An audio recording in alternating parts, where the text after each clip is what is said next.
Halo, selamat datang. Selamat datang. Wow, hari ini kita kedatangan tamu-tamu istimewa nih di Dahsyat nih.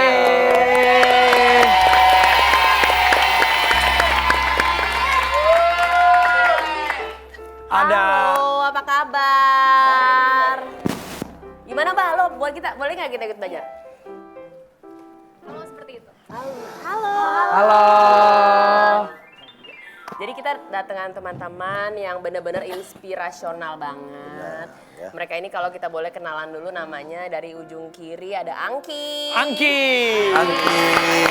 Halo Angki. Angki Yudhistia. Oke. Angki ini punya prestasi yang segudang loh dia loh. Ya, benar. Dia adalah salah satu abang none ya. Abang none. Dia tuh bagus prestasinya abang none, cantik, jadi model juga dan dia smart tuh. Ya. Oh, mau dianterin pulangnya sama Angki aku. Terus juga di sini ada Surya Sahetapi.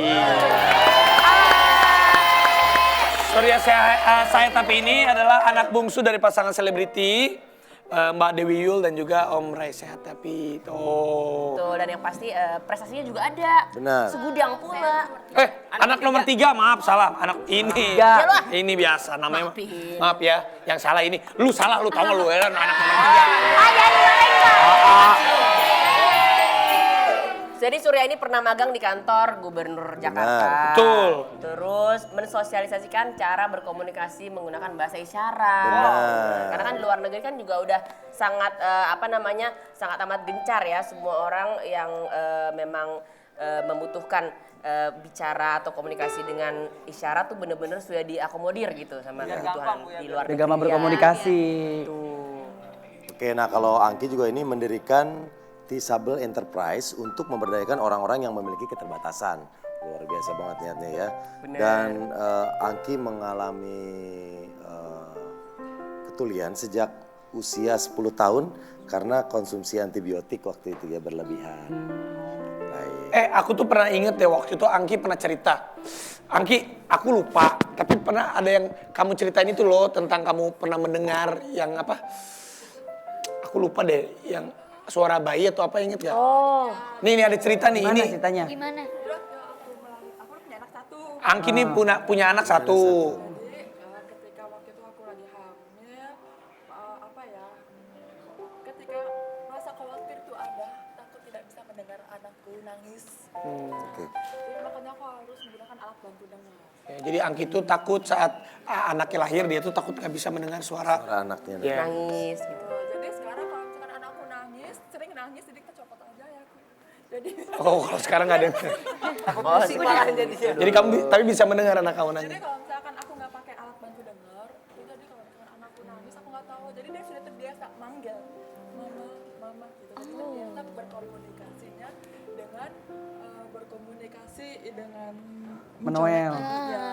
Itu. karena kan kalau dipanggil kan percuma gitu. Jadi dari sedini mungkin bagaimana kita tidak hanya anak tapi untuk lingkungan sekitar. Bagaimana kalau kita teman-teman tuli dipanggil kan nggak nengok gitu. Jadi mesti dicolek. Oke. Luar biasa. Itu mungkin tips dari teman-teman ya, dan yang uniknya lagi dan memang sangat membanggakan lagi ngomongin mengenai Surya bisa bernyanyi pakai bahasa isyarat. Wah, tuh. Mungkin boleh dicontohin.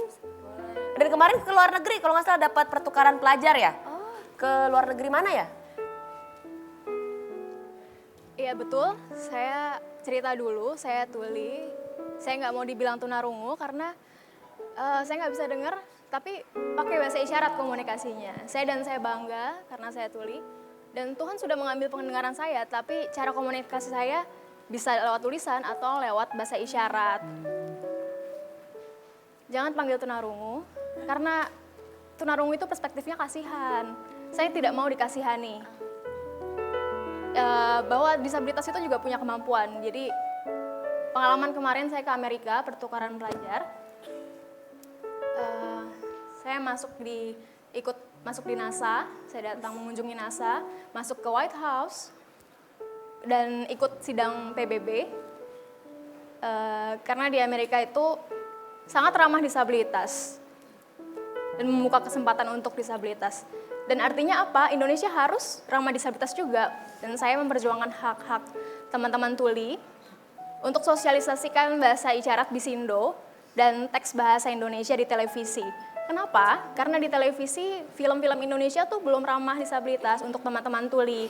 Teman-teman tuli selalu nontonnya film luar negeri selalu. Tidak pernah nonton film bahasa Indonesia karena teksnya tidak ada. Jadi saya memperjuangkan dong atas perjuangannya. Benar ya, karena di luar negeri udah ramah disabilitas, jadi semua orang tuh bisa mengakses tontonan ataupun radio dan segala Oh macam. ini nih foto-fotonya ya. Itu di Amerika. Harus disosialisasikan. Harus disosialisasikan. Oh, ini betul. penghargaan. Penghargaan ya, prestasinya Beberapa. Surya. Surya ganteng banget deh. Iya, gemes. Surya, kamu ganteng kata Ayu Dewi, dia suka iya. Bu Ayu. Pasti katanya tuh. Dan juga Angki, ini bawa temennya Angki. Boleh dikenalkan Angki temannya? Jadi aku dari Disable Enterprise itu udah 6 tahun. Jadi pemberdayaan teman-teman disabilitas yang banyak sekali nganggur. Jadi karena kesempatan bekerja itu jarang. Jadi bagaimana dia bisa mandiri secara ekonomi, ya kan? Jadi 6 tahun ini kita sudah memberdayakan 3.000 teman-teman disabilitas. 3.000. Dan hari ini salah satunya Fanny Evrita, tapi kan pemberdayaannya tidak hanya teman-teman tuli, tapi tunadaksa, fisik, dan juga tunanetra. Dan sekarang ini juga ada Fanny, dia tunadaksa. Mungkin bisa dijelasin, Pan?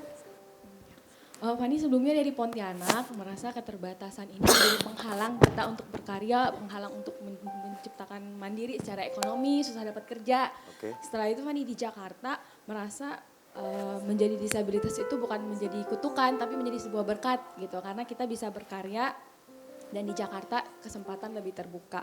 Kebetulan di sini Fani tunadaksa karena Fani kekurangannya ada di kaki. Jadi ukuran kaki kiri itu lebih besar dari sampai pinggul gitu. Jadi untuk kerja gara-gara seragam kantor tuh lebih susah gitu. Jadi di Jakarta Fani mendapatkan kesempatan menciptakan sebuah produk dengan Angki di Disable Enterprise, produknya Disable Beauty Care gitu.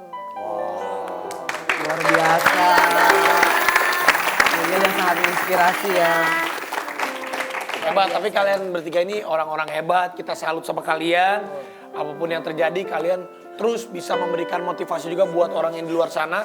Jadi ini maksudnya apa ya? Orang-orang aja banyak yang memang masih dikasih sehat aja mereka masih ngeluh. Tapi buat mereka tidak pernah mengeluh dan mereka masih berusaha memberikan yang terbaik untuk dirinya sendiri dan buat orang lain. Dan dia jadi karena kekurangan itu menjadi kelebihan. Nah, Surya juga katanya buka kursus bahasa isyarat. Oke, bisa diceritakan tentang kursusnya? Oke, betul. Sekarang ada di 10 kota, Jakarta, Bandung, dan sekarang di Jakarta sudah ada kelas isyarat di Pasar Minggu. Sudah full siswanya. Iya. Oke. Oke, dekat ya rumahnya. Satu kelas maksimal 15 orang. Satu kelas untuk belajar bahasa isyarat. Tahu bahasa isyarat untuk teman-teman tuli doang? Bukan. Jadi bahasa isyarat itu bermanfaat untuk orang tuli dan orang dengar. Semuanya. Manfaatnya apa? Yang pertama, katanya penelitian di Amerika bilang, orang dengar kalau belajar bahasa isyarat tuh manfaatnya otaknya aktif. Kemudian kedua, visualnya menjadi tajam. Kemudian yang terakhir, awet muda.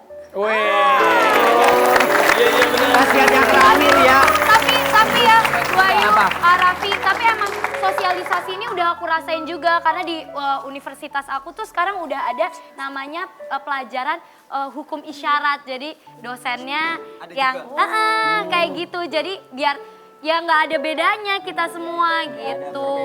Nggak ada perbedaan, kita semua sama. Mungkin Jadi boleh kali kita belajar untuk menyapa ya, misalnya halo apa kabar Seperti gitu, apa? gimana? Coba ajarin. Iya. Halo. Surya ajarin kita dong. Oke, halo.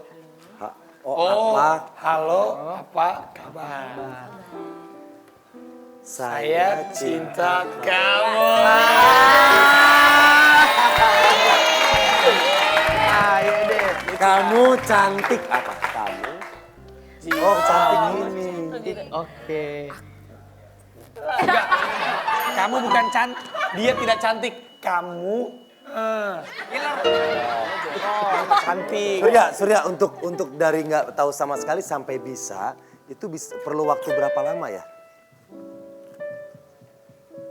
untuk belajar bahasa isyarat? Cara belajar yang cepat adalah sering ketemu teman-teman tuli langsung, berkomunikasi, ngobrol. Contoh, isyarat ini apa? Meja. Atau ini apa? Hari. Oh ini, baju. Seperti itu. Jadi Kalau langsung praktek, ketemu ya. Sering, itu cepat 3 bulan juga bisa. Kalau setiap hari, Setiap hari. Sama seperti bahasa lain ya. Jadi memang kalau dilatih tuh lebih cepat lagi untuk bisa prakteknya. Boleh nggak ada pesan-pesan mungkin untuk sahabat dahsyat dari Angki, dari Angki. Deva? Ada pesan-pesan yang mau disampaikan nggak buat semua sahabat dahsyat? Apa aja?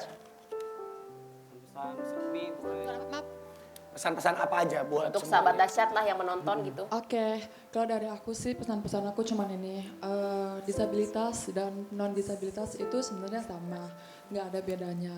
Tapi bagaimana kita bisa memaknai hidup. Hidup ini bukan tentang bagaimana kita menciptakan jati diri kita, tapi kita bisa menciptakan karakter siapa diri kita yang sebenarnya. Kalau dari Deva apa?